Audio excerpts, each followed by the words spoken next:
was raised Protestant, did a dispensationalism detox over the past few years, came to be a pretty comprehensive critic of that system, and now I'm an Orthodox inquirer, and I just want to say thanks for everything you do. So, oddball question. How does sin work if we get the effects of sin, such as death, but not a sin nature? Like, how do we end up being sinful, like from what seems to be the very outset, if it's not in our nature? Because obviously it's not like in our DNA, our genes. It's not a spirit that passes through the umbilical cord or anything, right? Right. Yeah. No, so the way we would say that the effects of Adam's sin pass on to all of his descendants, but not the personal guilt. So for us, guilt or sin is always a specific action, right? James says that desire, when it is consented to, it gives birth to sin. So the desires themselves, the passions themselves, are not even sin. Sin is literally just the concession of the will or the acquiescence of the will to an action that's against God's law or the Ten Commandments, the moral law, etc. That's what a sin is. And so what we get from Adam is a nature that is out of whack. It is mortal.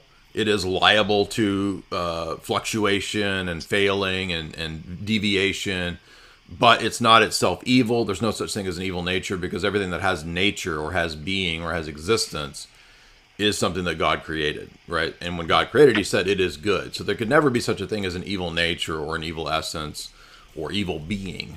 And that's why evil is always a privation. And in this case, moral evil is an action of the will against the good. So that's in every case what evil is. Even your sin, you don't have Adam's sin in terms of guilt or in terms of personal actual sin. You have the effects of Adam's sin that by the time you become, of the age of consent or whatever, and I don't mean that in the sexual sense. I mean the age of consent in terms of when you become a person who's guilty of moral reasoning and then violating that moral reasoning. It could be different for different people. Excellent. So that's when it becomes a sin. The damaged human nature in tandem with the fallen world around us facilitate the conditions for us to choose to use our free will in a sinful way. But we also do have within us what Paul calls a law of sin. It's not literally a law of sin. He's talking about our passions being out of whack, right? And so, take the desire for food. The desire for food is a blameless passion. There's nothing wrong with it. God put that in us, and even after the fall, it's a good thing so that we sustain our life, our body. But when I get overly indulged and I commit the sin of gluttony, I'm overindulging a passion that is itself good. But because I'm fallen, I sometimes give in to the passions, and thus the passions are, in a sense, out of whack. Does that make sense? Yeah, and obviously this is an anthropological thing that has to do with Christology too, which is why I started looking so critically at the notion of sin nature. And everything you talk about referencing Saint Maximus is an amazing system of logic gates that reinforce. And in a way, I kind of think of it as a Rupert's drop. You can have this surface area around the end of it that is so impenetrable, but then if you go back to the tail, the very tip end of it, the core of it, and anything there is fragmented, the whole thing shatters. So would you say Christ had the passions and he may have felt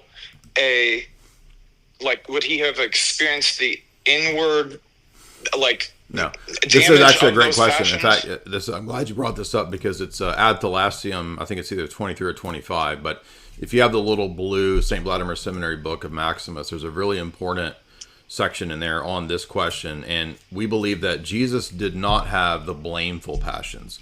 So he did not contract anything to do with ancestral or original sin from Adam, because he's born of the Virgin and he's born of the Holy Spirit. So he's the new Adam. But he willfully took on the blameless passions and mortality in order to save our human nature. So this is a great point. And this is why Maximus makes a distinction between the blameful passions and the blameless passions. So Christ had the latter and not the former. Blameless passions. Okay, that's so that would be like Christ got tired. Christ hungered, he got thirsty, he in the garden he desired not to die, right? Let this cup pass from me, yet not my will but thy will be done. St. Maximus says that is him submitting his natural desire to not die, which is a good and healthy thing. It's a blameless passion. But Jesus did not have lust or gluttony or anything like that. Okay, and then clarification on a similar thing. He assumed what he came to redeem on the cross. And so by assuming the blameless passions, how does that and I still have learning to do in regards to like how legalistic or not that whole thing on the cross occurred. Right. These are great questions. I'll tell you where to read about that too. Go ahead. So how does dying on the cross with the blameless passions pay the price, or maybe that's still a misconception I need to get out of my system? The courtroom transactional type view of it. Well, that's it, right? So the courtroom transactional side of it is just one side of it. By the way, it's Ad Thalassium 21. So if you have the little blue St. Vladimir's book, I'll take note to get this. It's called On the Cosmic Mystery of Christ. And then if you go to page 109, it's called Christ's Conquest of the Human Passions, Ad Thalassium 21. If you have Ad Thalassium, you can also just look up paragraph 21. But so this whole chapter is about Christ conquering the blameless passions, such as the desire for food, the desire for sleep, etc. Saint Cyril says that when Christ was resurrected, he transcended even the blameless passions. And so the human nature that he assumed, it didn't even require food, it didn't require sleep, it didn't require water anymore. But he willed to take on those things in his incarnation to heal the totality of our nature.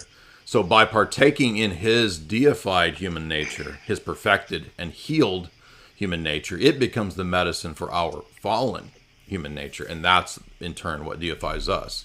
So in regard to what's happening on the cross, if you read John Damascus's book on the Orthodox Faith, book 3, and it's the last 4 or 5 paragraphs, he does probably one of the best expositions of what exactly is happening on the cross. And separate from that, I would get the Pomazansky book,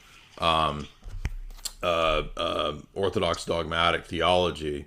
And I thank you for your question, because in the Pomazansky book, there's the chapter. I have 2 copies. Let me see. I don't have a copy here. It's at the other place. But there's a chapter on the deacon Satyricos and the controversy, or the section. It's not a whole chapter, but it's the controversy over what happened in the offering of Christ. And it will discuss this controversy as that's very good for refuting kind of the Protestant idea of PSA from the Orthodox perspective. And for us, the liturgy refutes it.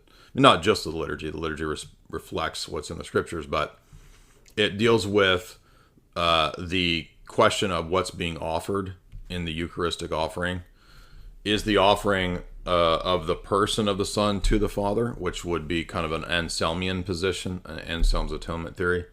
Or is the person of the Son offering the human nature in a fully triadic way to the Father in the Spirit? Of course, the answer is that it's the latter. The Son, as the divine person of the Word, the second person of the Trinity, is offering the deified human nature to the Father in the Spirit. So it's a triadic action, and it is not just an action of one person to another in the Trinity, nor is it just the Son paying a debt to the Father, because this council, this Byzantine Synod, also reaffirms that there's no creature that could pay God.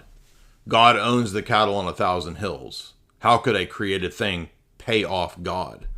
And that right there destroys the whole PSA, Protestant imputational theory.